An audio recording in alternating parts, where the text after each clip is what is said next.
صلي على نبينا صلي على محمد.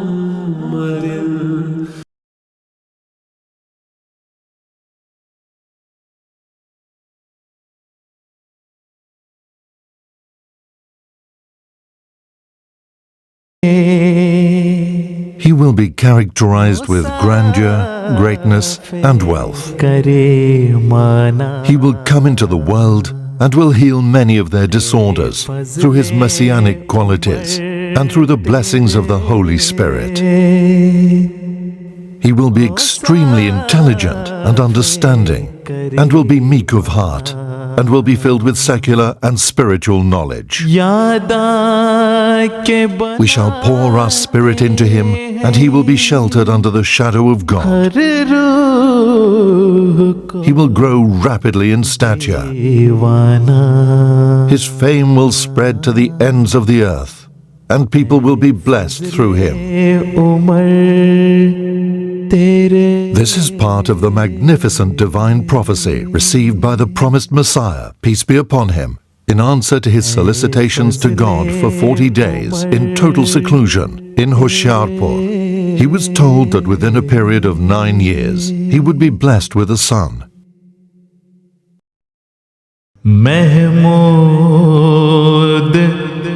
All of the characteristics described in this divine revelation became evident in due course in the person of Hadrat Mirza Bashiruddin Mahmud Ahmad Sahib. He was a living personification of all the rare qualities enunciated in the prophecy.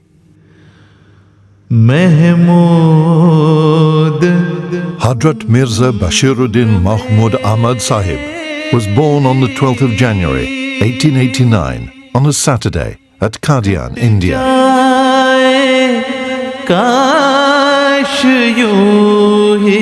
He was the eldest son of the promised Messiah, peace be upon him, born from his second wife, Hadrat Sayyida Nasrat Jahan Begum Sahiba. الرسول صلى الله عليه وسلم عندما تنبأ عن مجيء المسيح الثاني في آخر الزمان قال أنه سوف يتزوج ويولد له. طبعا نحن نعرف أن الناس بشكل عام تتزوج ويولد لهم الأولاد، لكن أن هناك نبوءة خاصة بأن هذه الولادة ولادة لولد خاص مميز، وهذا ما سوف يأتي بيانه. In 1889, the promised Messiah, peace be upon him, published a pamphlet to announce the birth of his son and to set out 10 conditions of Bay'at. A short while later, he took the first pledge of allegiance at Ludhiana.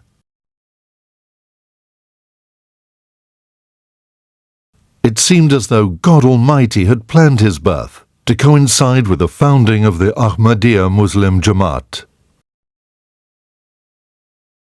His childhood was spent under the direct supervision of his revered father.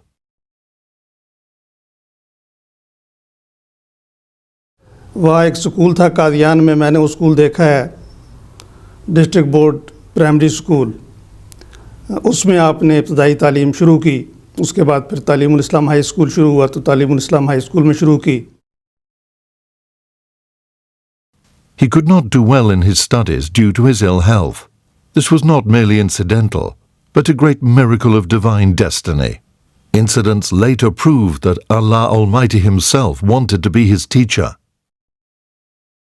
Thus the world witnessed that he not only had intrinsic and spiritual knowledge, but his insight into basic wisdom was so wide and deep that even if the most learned scholar, armed with the barrage of worldly knowledge, attacked Islam, he would prove to be a mere academic novice.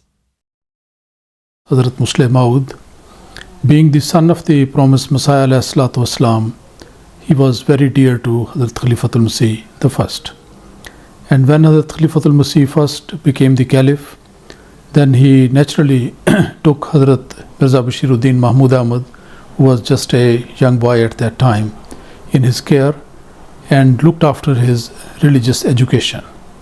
Particularly he learnt from Hazrat Khalifatul Masih the Holy Quran and the books of Ahadith, particularly the Bukhari, and also he learnt Masnavi, Maulana Rum, and also some knowledge about Eastern medicine. During the lifetime of the promised Messiah, peace be upon him, his burning desire was to serve the cause of Islam to the best of his ability. At the age of 17, he became a member of the Sadr Anjuman. आपने मजलिस तशहीज़ुल अज़हान हज़रत मसीह मौला इस्लाम की ज़िंदगी में कायम फरमाई, जिसमें चंद दोस्त जमा थे जो खिदमत दीन का जज्बा रखते थे। उस मजलिस के लिए हज़रत मसीह मौद अलैहिस्सलाम से नाम तजवीज़ करने के लिए कहा गया, तो हुजूर ने उसका नाम तशहीज़ुल अज़हान रखा और कुछ अरसे के बाद इस मजलिस ने एक रिसाला भी जारी किया, उस रिसाले का नाम भी तशहीज़ुल अज़हान था। Thus he gained written as well as verbal skills, which proved profoundly useful for the Jamaat. At the time of the promised Messiah's demise, peace be upon him, he was only 19 years of age. Even at that time, highly convincing and silencing replies to the criticism flowed from his august pen. On the 26th of May 1908, the promised Messiah, peace be upon him, passed away at Lahore. At that moment, this promised son stood by his bed and vowed, "Even if all the people leave you and I am left alone, I would stand by you and would face all opposition to and onslaughts on your mission." This was not just an emotional claim made in a moment of grief by a pained son. Indeed, history bears unanimous testimony to the sincerity of his pledge. After the demise of Hazrat Masih Maud Islam, Hazrat Muslim Maud wrote one small booklet in Urdu language which says, "Sadikon ki roshni ko kaun dur kar sakta hai?" That who can put out the light of the righteous people. So that was a book which he wrote and in which he defended the honor of the promised Messiah ﷺ and replied to various allegations raised by other people. Commenting on this one, it's very interesting that Hazrat Khalifatul Masih Awwal, addressing Maulvi Muhammad Ali Sahib, another companion of the promised Messiah, he said that, look Maulvi Sahib, both of us, we have written books on the subject, but look at Mian Mahmud Ahmad Sahib. He has gone ahead of us. He has written something which is much better than any one of us could do. Early in 1911, under the auspices of Hadrat Maulana Nuruddin Khalifatul Masih I, he founded the Anjumane Ansarullah, whose members were required to donate some of their time for religious service, propagation of Islam and Ahmadiyyat, and to promote mutual amity, love and universal fraternity. In September 1912, he travelled to Egypt, thence to Mecca, and performed the Hajj, and remained active in preaching Islam and Ahmadiyyat during his sojourn. In June 1913, he started the Al-Fazl, a newspaper for the Jamaat, in which, apart from the national news, educative, informative, historical, preaching and reformatory articles were published.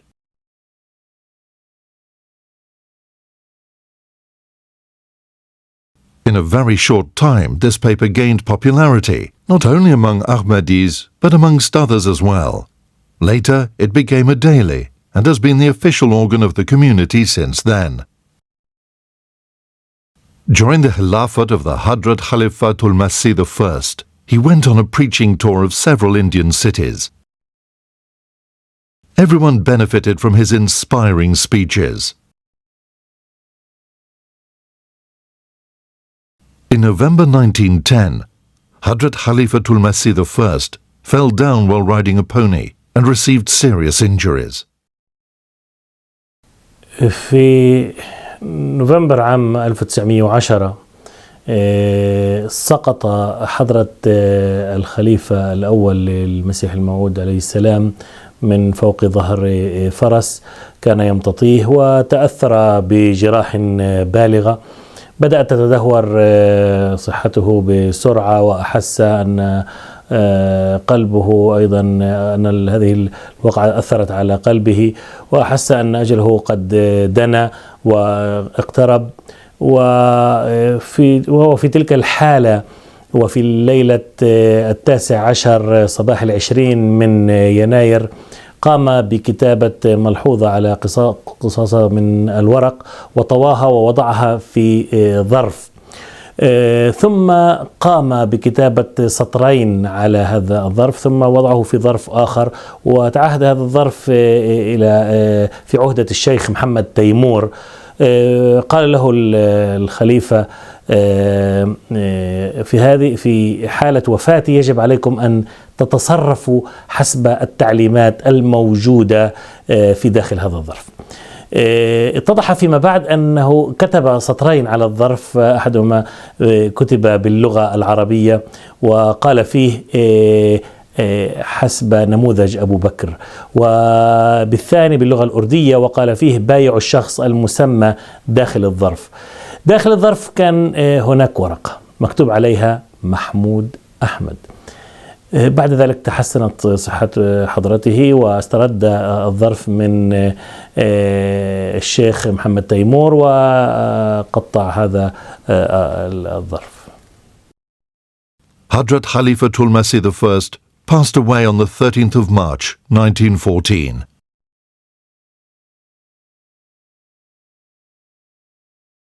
It was a defining moment in the history of the Jamaat. On one hand, members were struck with grief by the death of the first Khalifa. On the other, they were faced with deadly intrigues from opponents of the institution of Khilafat. हुआ ये कि जो मौलवी मोहम्मद अली साहब थे और उनके बाद साथी, वो दरअसल मसीह अव्वल के दौर में ही बाज़ साजिशों में मसरूफ़ थे कि आपके बाद आगे खिलाफत का सिलसिला ना चले, और वो ख़ुद अंजुमन के बाद अहम ओहदों पर फायज थे। अब ये बहुत बड़ा फितना था जमात की वहदत के लिए। उसी सिलसिले में हुजूर ने मौलवी मोहम्मद अली साहब से बरह रास्त भी बात की।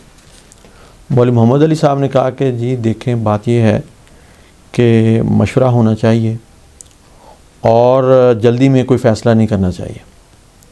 कहने लगे कि 4-5 माह तक जमात इस बात पर गौर करे और फिर तबादला ख्यालात के बाद जो फ़ैसला हो उस पर अमल किया जाए।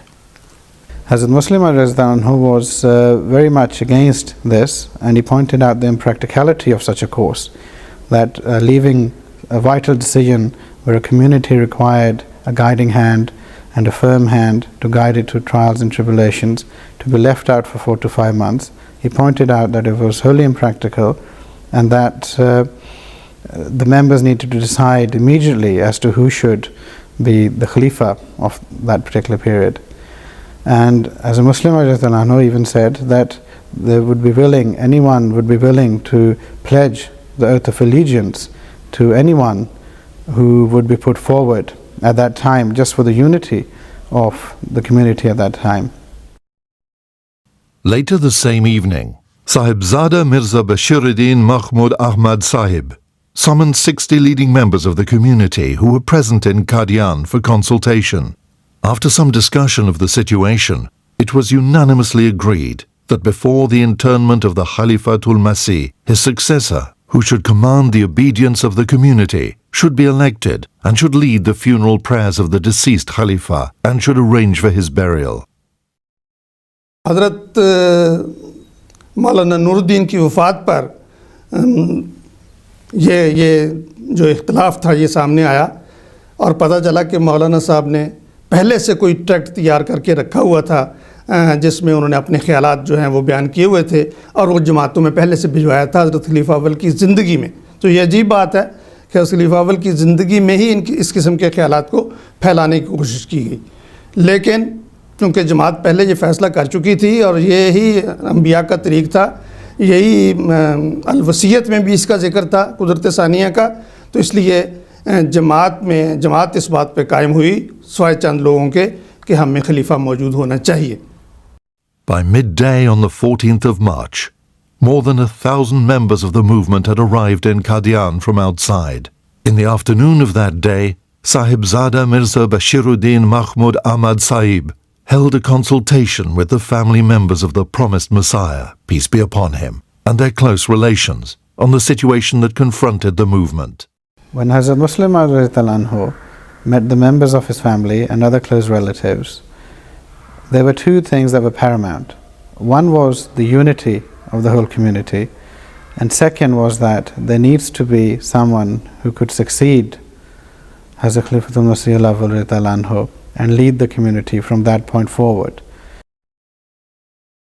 The dissenters had hoped that because of the misinformation they had disseminated, a good majority would agree with their stance in the dispute.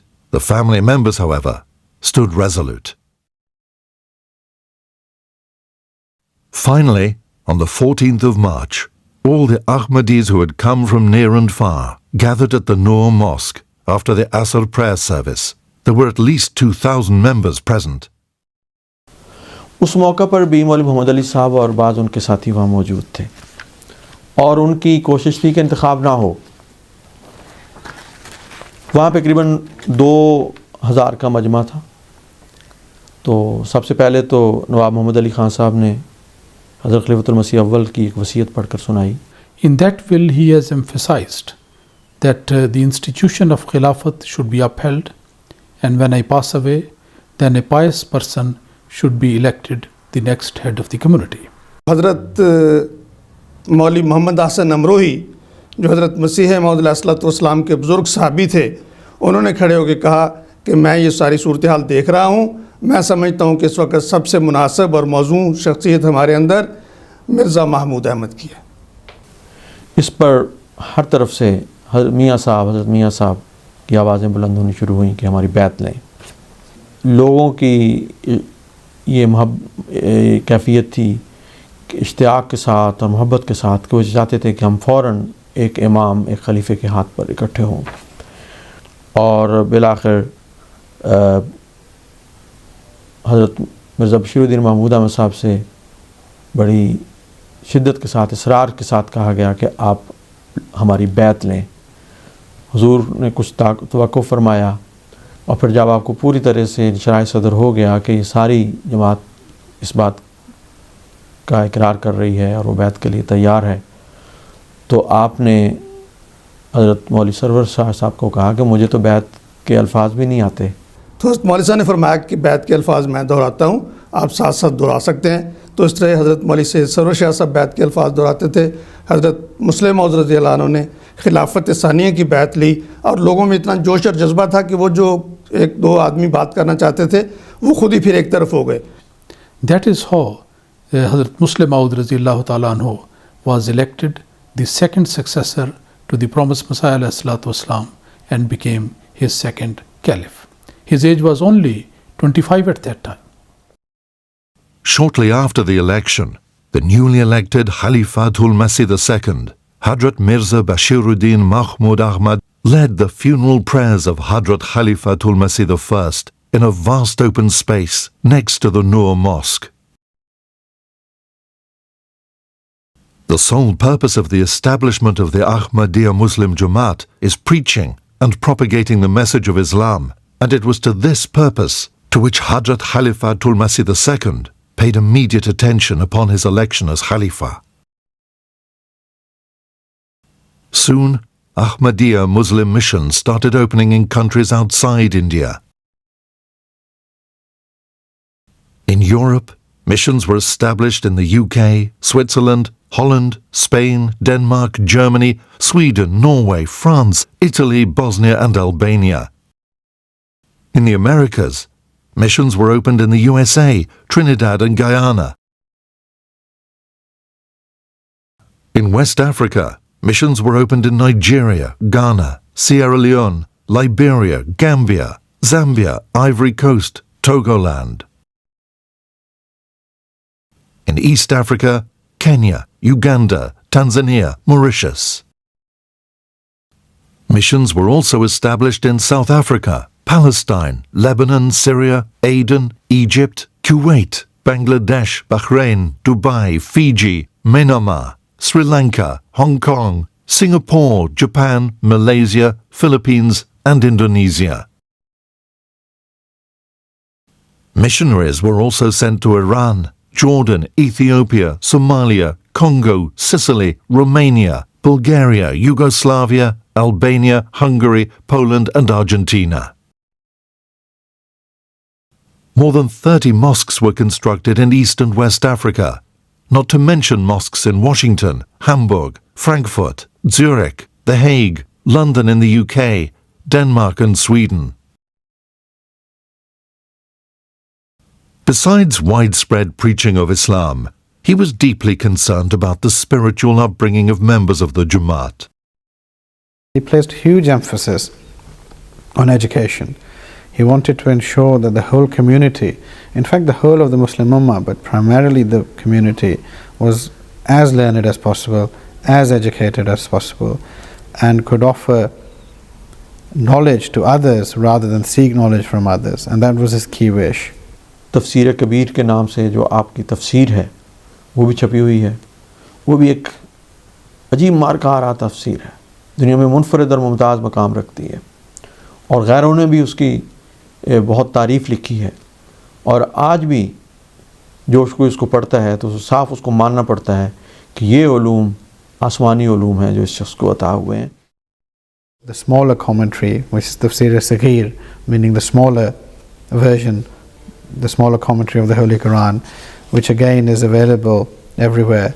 And again that also condensed everything, the message of the Holy Quran, the message of Islam, into a small volume. आपकी तकारीर बेशुमार हैं जिनमें कुरान करीम की अज़मत, फ़जीलत, उसमें दर्ज मुख्तलिफ़ मज़ामीन, उलूम और मारिफ़ का ज़िक्र है. For the benefit of the members, all of the both from an administrative perspective but from education, is the setting of schools, setting of missionary schools, Tariq-e-Jadid, Waqf-e-Jadid. Again, all of these schemes were twofold. One is to encourage and spread the message of Ahmadiyyat and Islam, but also to ensure that everyone within the Jamaat was as knowledgeable, as learned as possible.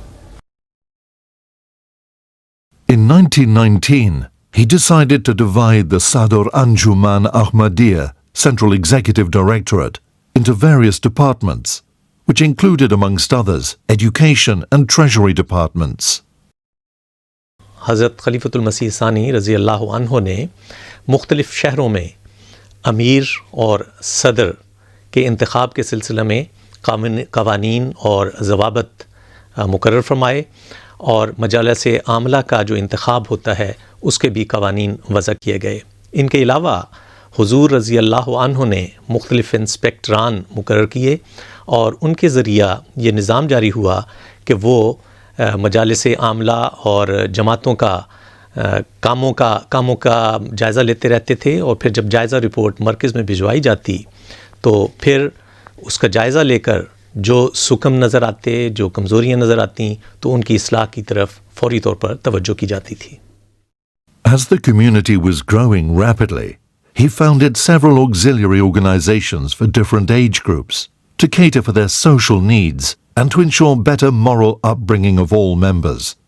Majlis Ghulam al-Ahmadiyya was formed in 1938, and this was for male members of the Jamaat between the ages of 15 and 40, to encourage them in their spiritual and worldly education and ensure that they are members of the Jamaat that can contribute a whole amount and act as sort of the backbone of the Jamaat in every respect.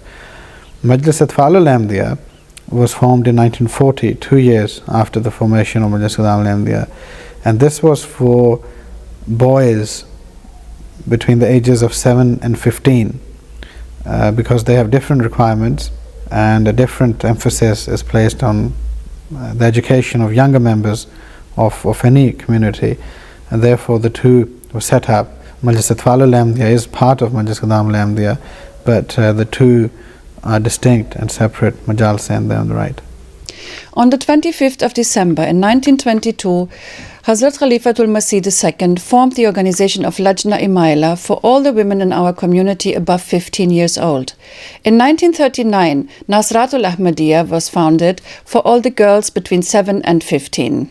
In 1926, a magazine was established that was solely for the purpose of our women in our community. It was run and it was for our women in our community. These organizations played a vital role in the moral and educational training of the Jamaat, producing a cadre of volunteers who have served and are still serving the community in a remarkable manner. The promised Messiah, peace be upon him, laid the foundation stone for the Minaratul Masih on the 13th of March, 1903. However, the construction work could not be completed in his lifetime. It was left to Hazrat Muslim Maud Raziyallahu Anhu when he took over, when he was chosen to the exalted office of Khilafat to start the reconstruction, which he started in 1914. By the grace and mercy of Allah, the construction completed in December 1916. The minaret is a beautiful building, and it is made out of marble, which was brought from Rajasthan, from a place called Ajmer Sharif. It is over 105 feet and has got 92 stairs. In this manner, the prophecy of the Holy Prophet of Islam, peace and blessings of Allah be upon him, was literally fulfilled, in which he had stated that the promised Messiah, peace be upon him, would descend by the white minaret to the east of Damascus. In 1922, Hudur established the central consultative body known as the Majlis-e Mushawarat. Under this body, elected representatives of various chapters of the community gather at the center once a year on the express orders of the Khalifa and offer their counsel and opinion on matters presented before them. مجلس الشورى يعني هو عندما يجتمع ويقدم الاقتراحات، أمير المؤمنين أيده الله تعالى بنصر العزيز يرى في هذه الاقتراحات إن رأى أنها في مصلحة الجماعة يعني تبناها. طبعا هي الاقتراحات تكون في مصلحة الجماعة حسب رأي مجلس الشورى، لكن الخليفة هو الذي بعد مشاورة حسب أمر القرآن وشاورهم في الأمر، لكن القرار النهائي للخليفة. إذا رأى أن يأخذ بقرار مجلس الشورى فيأخذ، وإلا فالخليفة هو الذي يقرر في النهاية. In 1925, in order to solve the civil disputes between members of the Jamaat, Hudur introduced the Department of Justice, or Darul Qada. في سنة 1925 الخليفة الثاني أنشأ دار القضاء في الجماعة. هذه دار القضاء طبعا تحكم حسب الشريعة الإسلامية، حسب القرآن الكريم وسنة النبي محمد المصطفى صلى الله عليه وسلم والأحاديث الشريفة. هذا يعطي يعني يجنب أبناء الجماعة من الذهاب التقاضي في المحاكم المدنية، فهكذا تبقى التحكيم والقضاء في داخل نظام الجماعة. In 1924, he was requested to attend and participate in the Wembley Conference of Religions as the representative of Islam. After consultation with the Jamaat, he decided to travel to London. A journey he took by sea from Bombay with a delegation of 12 eminent Ahmadis, breaking journey at Damascus, Palestine and Egypt, halting briefly at each of these places. Finally, Hudur reached England via mainland Europe, passing through France and Italy, where he met Mussolini.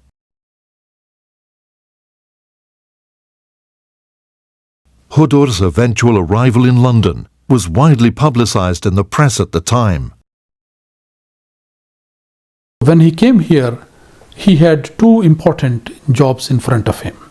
First, that was the occasion of addressing in that conference. So he wrote his thesis, which is known Ahmadiyyat or the True Islam, that is the title. And it was read out in the conference on behalf of Huzur by Hazrat Chaudhry Muhammad Zafarullah Khan Sahib. So that was a very, very popular lecture, which was well received, and it has been published in the book form. In London, Hudur laid the foundation stone of the Fazl Mosque on the 19th of October 1924. Eminent writers, newspaper and radio reporters attended the ceremony.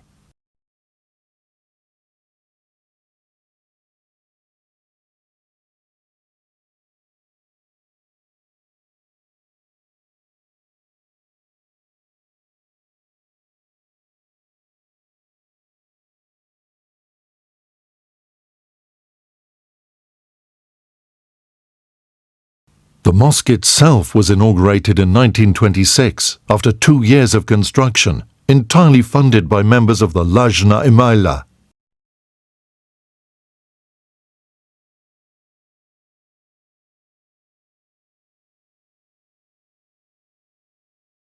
On the 28th of January 1944, Hazrat Khalifatul Masih II claimed for the first time that he was indeed the promised son, as mentioned in the prophecy regarding the Muslim Maud. हज़रत मुस्लिम मऊद रज़ियल्लाहु अन्हु लाहौर तशरीफ़ ले गए हुए थे और हुजूर की रहाइश उस ज़माने में जो अमीर जमात लाहौर थे शेख बशीर अहमद साहब, टेम्पल रोड पे उनका मकान था, वहाँ हुजूर की रहाइश थी। तो उस जगह पे हुजूर ने वो नज़ारा देखा है जिसके नतीजे में फिर आपने मुस्लिम मऊद होने का दावा किया। तो फिर आप कादियान तशरीफ़ लाए और कादियान मस्जिद अक्सा में ख़ुतबे में आपने इस चीज़ का ऐलान फरमाया और फिर आगे हुजूर ने उसका ऐलान करने के लिए मुख्तलिफ़ मुकामात पे जलसे किए। होशियारपुर हुजूर तशरीफ़ ले गए हज़रत मुस्लिम मऊद रज़ियल्लाहु अन्हु, उसके बाद दिल्ली में भी जलसा हुआ, लुधियाना में जलसा हुआ, लाहौर में जलसा हुआ। Being the spiritual leader of a religious organization, he was reluctant to indulge in the political affairs of the country, but owing to his immense love for the Muslims of India, and since politics exerted strong influence on the general welfare of the Muslims, he felt that it was incumbent on him to guide the Muslims on all sensitive and vital issues. उस ज़माने में बाज़ मुसलमान लीडरों ने यह समझा कि चूँकि यहाँ पर अंग्रेज़ों की हुकूमत है और हम पूरी तरह से इस्लाम पर अमल नहीं कर सकते, इसलिए हमारे लिए ज़रूरी है कि हम हिंदुस्तान से हिजरत कर जाएं। ये समझा गया कि अफ़गानिस्तान मुसलमान रियासत है तो हम अफ़गानिस्तान चले जाएं। तो अफ़गानिस्तान में तो कोई ऐसी तैयारी थी नहीं कि इतनी लोग जो हैं हज़ारों की तादाद में वहाँ जा रहे हैं। तो वो लोग वहाँ पहुँचे जब, तो उनको किसी ने रिसीव नहीं किया। कुछ लोग वहाँ टिक गए, कुछ लोग फिर भूखे मरते हुए वापस आए, कुछ रास्ते में मर गए, कुछ वापस आ गए, जायदादों से भी हाथ से गई। तो बजाय फ़ायदे के उल्टा नुकसान हुआ और हज़रत मुस्लिम मऊद रज़ियल्लाहु ताला अन्हु ने बिल्कुल इब्तिदा में अपनी दूर अंदेशी से ये फरमाया था कि इस तहरीक का कोई फ़ायदा नहीं है, बल्कि ये उल्टा मुसलमानों के लिए नुकसान का बायस होगी।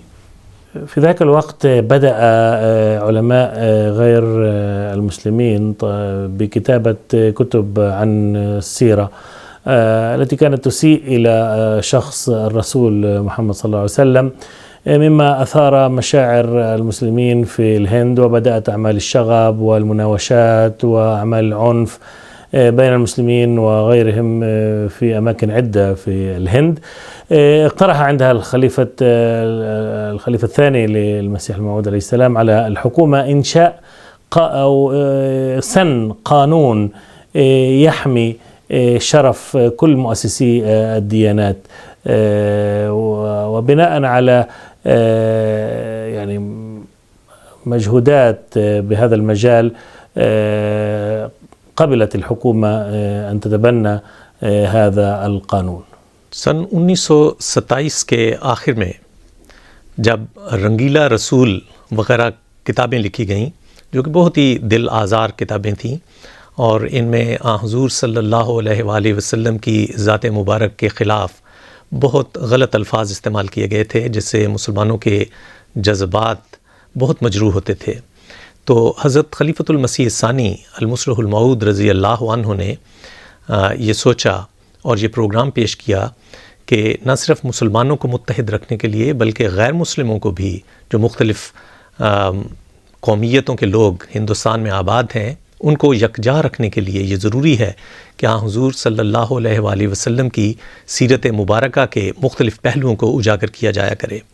इसके बारे में आपने ये तजवीज़ रखी और इस बात का इंतज़ाम फरमाया कि साल में एक दिन मुकर्रर कर लिया जाया करे जबकि हुज़ूर सल्लल्लाहु अलैहि वसल्लम की सीरत तैयबा के मुख्तलिफ़ पहलुओं पर न सिर्फ़ मुसलमान तकारीर करें बल्कि गैर मुस्लिमों को भी दावत दी जाए कि वो भी इन जलसों में आकर हुज़ूर सल्लल्लाहु अलैहि वसल्लम की सीरत तैयबा के बारे में बयान करें। इसका बहुत ही अच्छा असर हुआ और इसकी वजह से जो मुख्तलिफ़ इतराज़ात पाए जाते थे या गलत फहमियाँ पाई जाती थीं हुज़ूर सल्लल्लाहु अलैहि वसल्लम के मुतालिक और इस्लाम के मुतालिक, वो दूर हुई और मुसलमानों को और हिंदुओं, ईसाइयों, सिखों को आपस में मुत्तहिद होने का एक ज़रिया उनके हाथ आ गया। In 1930, the dispute over Kashmir threatened to degenerate into a crisis. मुसलमानों में भी एक तारीख पैदा हुई कि कश्मीर के लिए कुछ करना चाहिए। चुनांचे एक इज्तिमा हुआ और उसमें अल्लामा इकबाल भी शरीक हुए। उसमें जो हैं अब्दुल मजीद साहब सालिक थे और चंद लोग थे। उन्होंने हज़रत खलीफतुल मसीह सानी को भी दावत दी कि आप भी तशरीफ़ लाएँ, क्योंकि आपको भी कश्मीर का दर्द है। आप उसमें तशरीफ़ ले गए मीटिंग में। तो फ़ैसला ये हुआ कि हमें एक कश्मीर कमेटी बनानी चाहिए जो पूरी तरह मुकाबला करे महाराजा के मज़ालिम का और इनकी रहनुमाई करे, इनकी मदद करे। तो इस पर अल्लामा इकबाल ने, जो बड़े मशहूर शायर हैं पाकिस्तान के, उन्होंने फ़ौरन कहा कि जी मिर्ज़ा साहब से ज़्यादा काबिल और कौन हो सकता है, अगर ये करेंगे तो बात बनेगी वरना नहीं बनेगी। चुनांचे हर तरफ से जितने भी लोग वहाँ पर बैठे हुए थे हर एक ने कहा कि हाँ जी हम बस मिर्ज़ा साहब को बना दें। हज़रत साहब ने पहले तो कुछ माजरत की और फरमाया मैं हर खिदमत करूँगा, लेकिन मैं अपने जमात का इमाम हूँ, मुझ पर वो बड़ी ज़िम्मेदारी है। तो लेकिन लोग वो जितने भी बैठे हुए थे, बड़े बड़े लीडर थे मुसलमानों के, वो नहीं माने। उन्होंने कहा नहीं, आप ही करेंगे तो करेंगे वरना नहीं होगा। चुनांचे आपको कश्मीर कमेटी का सदर मुकर्रर किया गया और दर्द साहब, मौलाना अब्दुल रहीम साहब दर्द को उसका जनरल सेक्रेटरी मुकर्रर कर दिया गया। आपने वो चार्ज संभालते ही कश्मीरियों की मदद के लिए काम शुरू किया। वहाँ पर वकला भेजे जो बग़ैर पैसों के अहमदी वकील जाते थे, उनके केसेस करते थे, उनके अखबारात में मज़ामीन छपवाए। और ये लंबी एक स्टोरी है जो एक थोड़े से वक्फे में तो नहीं हो सकती, लेकिन बहरहाल वो एक बहुत बड़ी खिदमत थी जो आपने कश्मीरियों की और उसके नतीजे में उनको बहुत फ़वायद पहुँचे। History bears ample testimony to the fact that the Ahmadiyya Jamaat was at the forefront of the creation of Pakistan. When the British decided to partition the Indian subcontinent into two independent states, Khudur made useful suggestions towards safeguarding the interests of the Muslim community. In view of the disagreements amongst the Muslims of India, Mr. Muhammad Ali Jinnah had taken up permanent residence in London. Through his representative, Maulana Aya Dard, who was in London, Khudur urged Mr. Jinnah to return to India to lead the Muslims in their political struggle. जिन्ना साहब को दर्द साहब जाकर एक दो दफ़ा मिले और वो भी मस्जिद में तशरीफ़ लाए चंद दफ़ा। आखिरी मीटिंग जब हुई यहाँ, तो उसमें दर्द साहब ने बहुत ज़ोर के साथ 4 घंटे की मीटिंग हुई और उन्होंने कहा कि देखें आपको यहाँ से जाना चाहिए और खलीफतुल मसीह सानी की ख्वाहिश है। कायद आज़म ने कहा कि मैंने तो ऐलान किया है कि मैंने हिंदुस्तान की पॉलिटिक्स को छोड़ दिया है, अब मैं वहाँ कैसे जाऊँ। तो दर्द साहब ने कहा उसकी तरकीब मैं बताता हूँ। वो जिन्ना साहब ने कहा वो क्या। तो दर्द साहब ने कहा कि हमारी ईद उल अज़हिया की तकरीब आ रही है, तो उसमें हम आम तौर पे नमाज के बाद लोगों को कुछ रिफ़्रेशमेंट पेश करते हैं। अगर आप आमादा हों तो मैं इंतज़ाम करूँगा मस्जिद के अहाते में कि आपकी तकरीर करवाऊँ और हिंदुस्तानी तलबा को भी बुला लूँगा, कुछ बड़े बड़े लीडरों को भी बुला लूँगा। आप हिंदुस्तान के बारे में तकरीर करें, अपने ख़यालात का इज़हार करें और ये किस्म का आपका पॉलिटिक्स में दोबारा दाखिला हो जाएगा। तो कायद-ए-आज़म इसको मान गए और यहाँ पर वो तकरीब मुनक़िद हुई लंदन मस्जिद के अहाता में और ईद की नमाज और कायद-ए-आज़म ने हमारे साथ पढ़ी। उसके बाद वो तशरीफ़ लाए, मार्की बहुत बड़ी लगी हुई थी। सर सेंडमन थे एक MP, वो उसकी सदारत के लिए मुंतखब किए गए थे। तो जिन्ना साहब ने बहुत ज़ोरदार तकरीर की और उन्होंने कहा कि हमें आज़ादी के सिवा कुछ भी नहीं चाहिए, हमें मुसलमान हैं हम और हमें आज़ादी चाहिए। तो इस पर वो मुस्लिम तलबा जो यहाँ आए हुए थे वो बड़े खुश हुए, बड़े नारे शारे लगाए और गोया कि पाकिस्तान की तहरीक का आगाज़ लंदन मस्जिद से हुआ, मस्जिद फजल लंदन से, क्योंकि यहीं आकर उन्होंने पहली तकरीर की। फिर वो वापस हिंदुस्तान चले गए और अजीब बात यह है कि जब वो बम्बई में उनका जहाज़ लगा, उस ज़माने में तो 22 लोग जाते थे, तो मैंने वो रिपोर्ट एक पढ़ी जिसमें लिखा हुआ था कि जो उनको रिसीव करने वालों में बम्बई जहाज़ से जब उतरे तो मुफ्ती मोहम्मद सादिक साहब भी थे जो जमात अहमदिया के नुमाइंदे थे। गोया उस वक़्त वो आ गए और उनकी नुमाइंदगी की। उसके बाद फिर थ्रू आउट उनका ताल्लुक़ हज़रत साहब से बहुत गहरा रहा। The 1947 partition of the Indian subcontinent brought with it dangerous riots, death, and mayhem all over the subcontinent. Millions of Muslim men, women, and children were robbed and massacred during the largest mass migration in human history. However, a good majority of the Ahmadiyya community reached Pakistan in a safe and organized manner under the far-sighted leadership of their beloved Imam. As a Muslim anhu decided at that time that 313 members of the community at that time should stay behind. As the Sahibzada Mirza Ahmad Sahib stayed behind in Qadian so that they continue to act as the central point for the community in the newly created India at that time as well. On the 20th of September 1948, the foundation stone was laid for the new town of Rabwa, the future world headquarters of the movement. I think establishing a new city is difficult enough in its own right. Even building, if anyone has built a home, they could well understand how difficult it can be. But here we are in 1948, where a piece of land, a barren piece of land, if anyone has been to Rabwa and especially seen the older pictures of Rabwa, you can then well imagine what an inhospitable place it was. But as a Muslim anhu, again prayed, and this place was picked for the community, and the whole infrastructure was put around this barren landscape. The amount of effort that was put in was immense, was huge. And the amazing thing is that cities and towns have developed and normally developed over hundreds of years. And however, Rabwa, I think, is unique. It's like a new city, not planned by any government, but purely and simply because of the prayers of Hazrat Muslim anhu and the keen interest he had, and because of divine blessings and help. On the night of the 20th of April 1952, Hadrat Ammajan Sayyida Nusrat Jahan Begum Sahiba passed away in Rabwa at the age of 86. On the 22nd of April 1952, Hadrat Khalifatul Masih II led the funeral prayer. She was buried in the Bahishti Maqbara, or celestial graveyard, in Rabwa.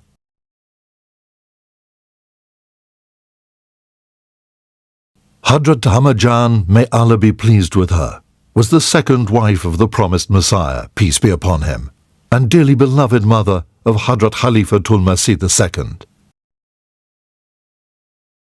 Her marriage to the promised Messiah, peace be upon him, took place according to a special glad tiding. God Almighty blessed her with offspring who were destined to propagate the message of Islam among all the nations of the world and bring extraordinary prosperity to the movement. During the Khilafat of Hadrat Khalifatul Masih II, many conspiracies were hatched against the community. Khudur overcame every obstacle with amazing courage.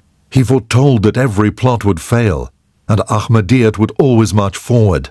With the grace and mercy of Allah, every plot failed, and the Ahmadiyya Jamaat confidently moved forward. In 1953, the Ahmadiyya Jamaat, the community, faced a very hostile public of Pakistan. History if you read history, it is well recorded over there, the trials and tribulations that the community faced. Members lost their lives, riots were held across the country, and anti-Ahmadiyya movements were led across the country. And the Jamaat faced a very grave situation.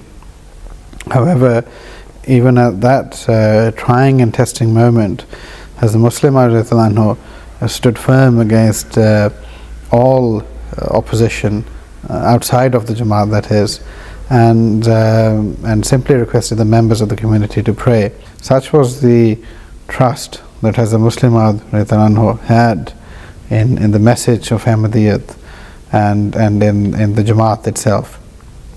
And it seemed as if the whole prayers of the community were answered at that moment in time.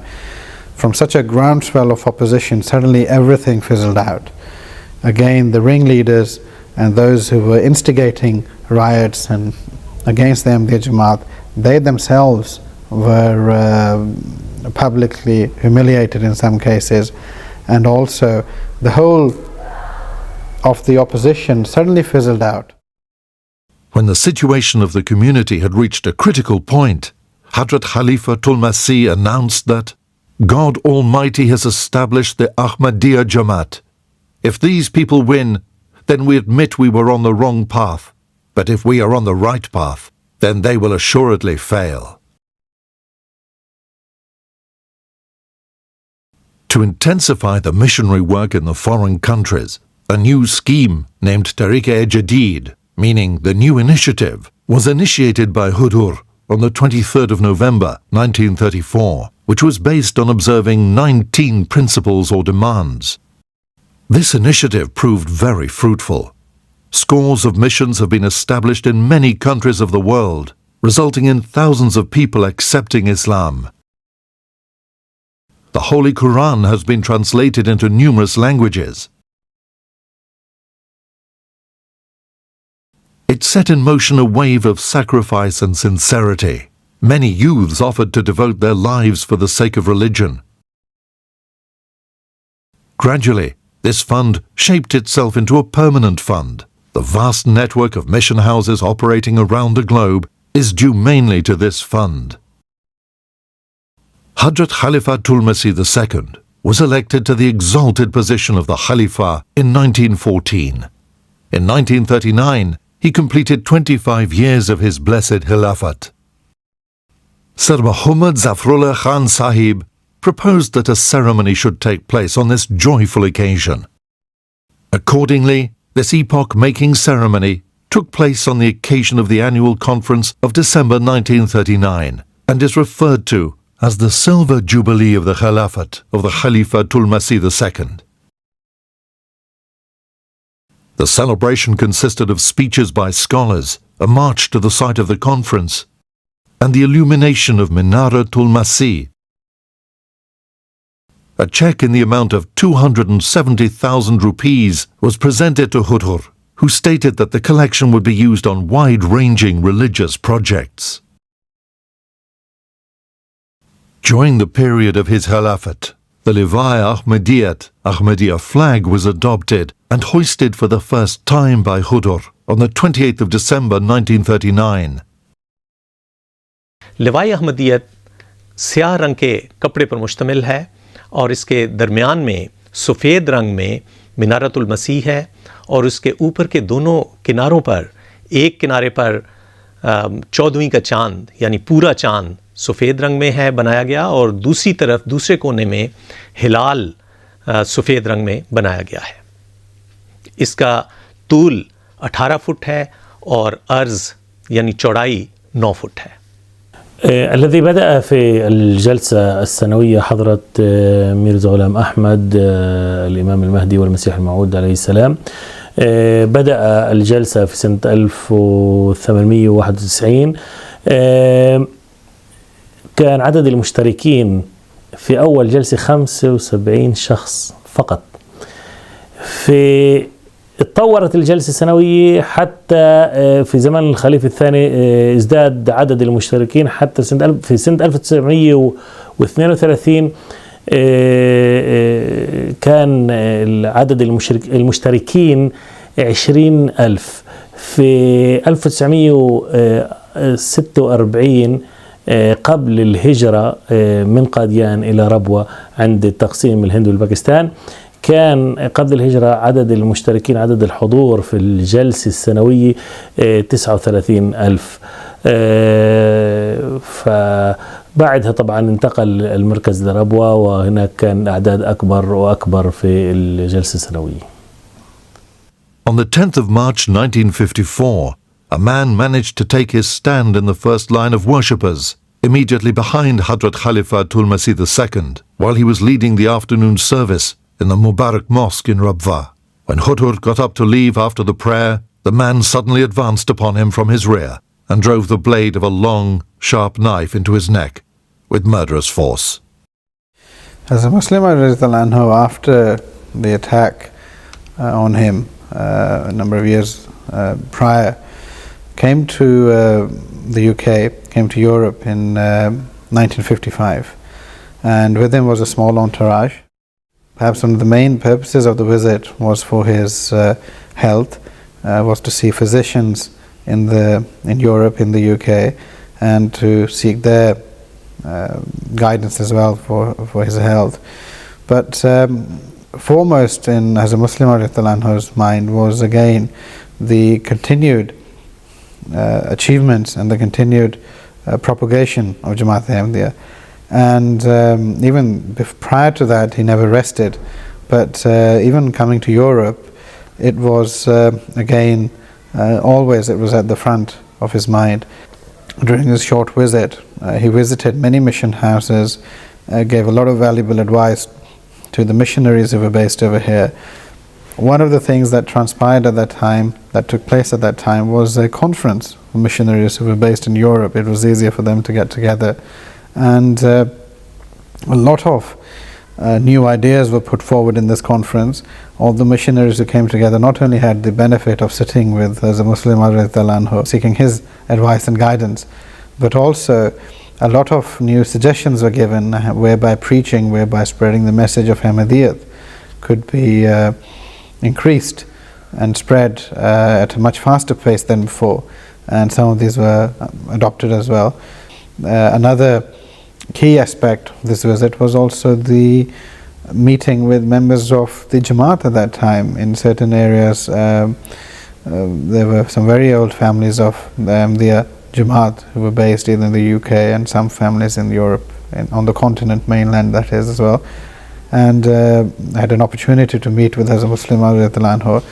And so after all of these, after a stay of a few months, then Hazrat Muslim anhu returned to Pakistan in September of 1953. Another brilliant accomplishment by Hutur is the initiation of the Hijri Shamsi calendar. It is based on the solar calculation system, but for each month a very appropriate name has been given which is related to some very outstanding incident in the history of Islam. So in this way he gave new names to all these months of the year and calendar, and they always indicate to something very important happening in the history of Islam. Like the names are, for example, Sulah, Tabligh, Aman, Shahadat, Hijrat, Ihsan, Wafa, Zuhur, Tabuk, Ikha, Nabuwat, Fatah. These are the 12 names, and they are according to the normal calendar. 12 months are there, and based on the solar calculations. His books and pamphlets, which number more than 200, show him to be an eminent divine, a discerning mystic, and an expert analyst of eternal verities. On the 27th of December, 1957, Hazrat Khalifatul Masih II initiated a blessed project called the Waqf Jadid. The primary objective of this project was to expand the missionary work, to educate and impart religious training to the rural population inside Pakistan. ये करीबन आखिरी उम्र की हुजूर की ये तहरीक थी, तहरीक वक्फ जदीद, जो आपने आखिरी उम्र में की, और उसके लिए भी आपने ये नहीं कि उसमें कोई कमज़ोरी नज़र आती है या बुढ़ापा नज़र आता है, बल्कि उसमें आपने यहाँ तक फरमाया कि इस तहरीक के मतलब इसके मुफीद होने के मतलब मुझे इतना यकीन है कि अगर मुझे इसके लिए अपने कपड़े और अपनी जायदाद बेच के काम करना पड़े तो मैं वो भी करूँगा। इतना जज्बात जोश था उसमें। Hudur appointed Sahibzada Mirza Tahir Ahmad as its first director, Nazim Irshad. Waqf Jadid proved to be the last initiative put before the community by Hudur. المسيح محمد عليه السلام تلقى نبوءة ونبوءات حتى بخصوص أولاده وخاصة المصلح الموعود. هناك نبوءة طويلة في اللغة العربية، لكن مضمون هذه النبوءة أنه سوف يبارك له بذريته وأنه سوف يعطيه نسلا كثيرا، وقال يقطع آباؤك ويبدأ منك.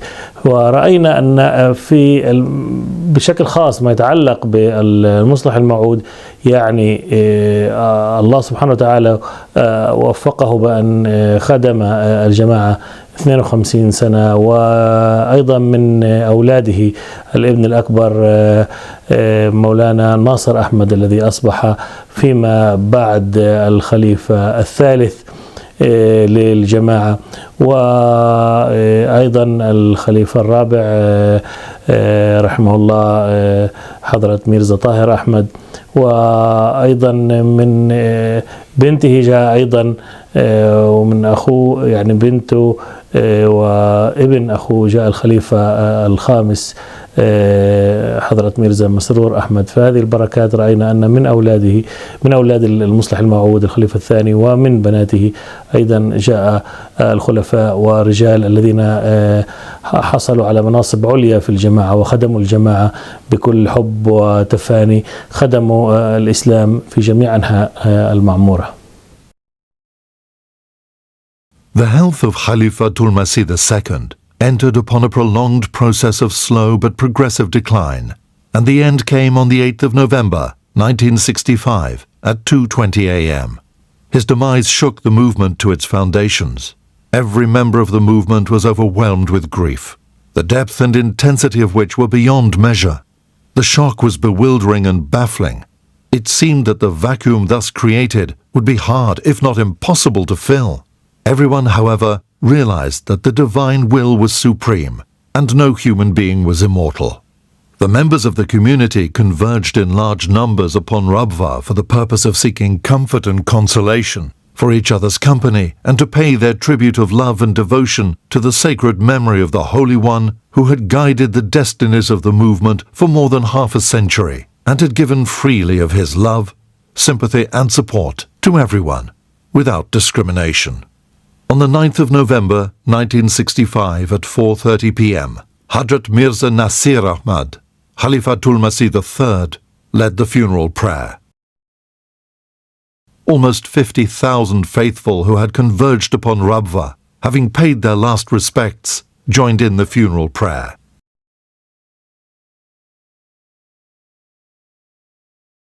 Huzur was later laid to rest in the Bahishti Maqbara, next to Hadrat Amar Jan's final resting place. The death of Hadrat Mirza Bashiruddin Mahmud Ahmad, Khalifatul Masih II and Muslim Maud brought to end a most eventful career, resplendent with far-reaching enterprises, leadership and guidance. A man of astonishing strength and unending love, of versatile genius and dynamic personality. There was hardly a sphere of contemporary thought and life during the past half-century, from religious scholarship, missionary organization, and even political leadership, on which Hadrat Muslim Maud did not leave the deepest of imprints. जब कभी मौका मिले तुमको दुआएं खास का याद कर लेना हमें अहले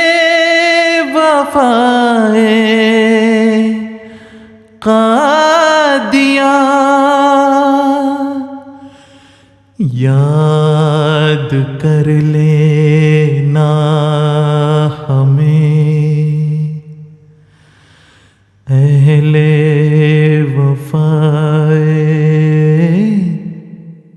कादियां।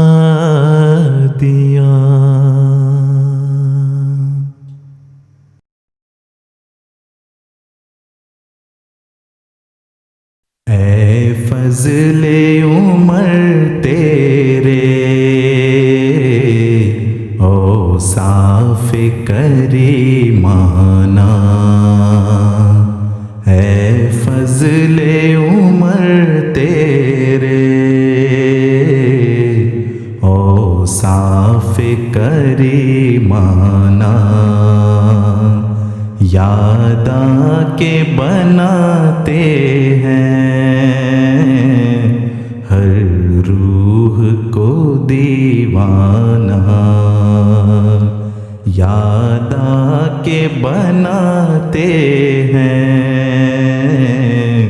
हर रूह को दीवाना,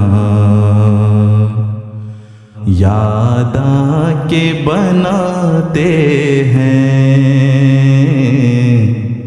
हर रूह को दीवाना।